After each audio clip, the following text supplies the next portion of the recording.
As more people explore the connection between what they eat and how they feel, it's led to an increase in talk of celiac disease. With all that interest, there's also a lot of misconception. Here's the latest in this week's Positively Healthy.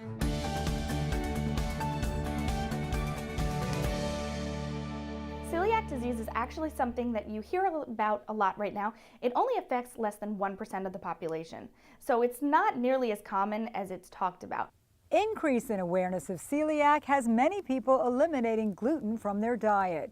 An autoimmune disorder, celiac disease, is an intolerance to gluten, a common protein found in wheat, rye, and barley, and it can damage the small intestine. It flattens it so you can't absorb properly, and it changes how the small bowel is. When you stop eating gluten, the small bowel goes back to normal. Board-certified gastroenterologist Alexandra Gray says many cases of celiac are self-diagnosed, rather misdiagnosed. I have a lot of patients come in and they say, oh, I think I have celiac disease because every time I eat pasta, I get bloated and uncomfortable and I get diarrhea. There is a thing called gluten sensitivity where patients do not have the true disease of celiac disease. Truth is, there's a simple screening to positively identify the condition. Often we can do a quick blood test to rule that out.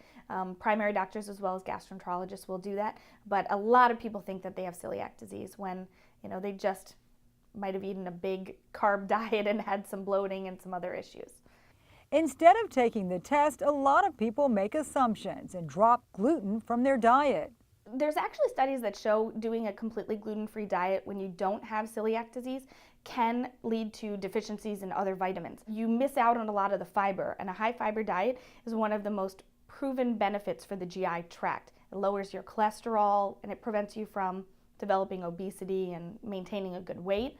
The bottom line, you're not doing yourself any favors by cutting out gluten unless it's medically necessary. But you could, in fact, be missing out by shortchanging your food intake. So when you cut out gluten in your diet, you miss out on a lot of those whole grains. So I, tend to be selective in my patients and telling them when you should avoid wheat.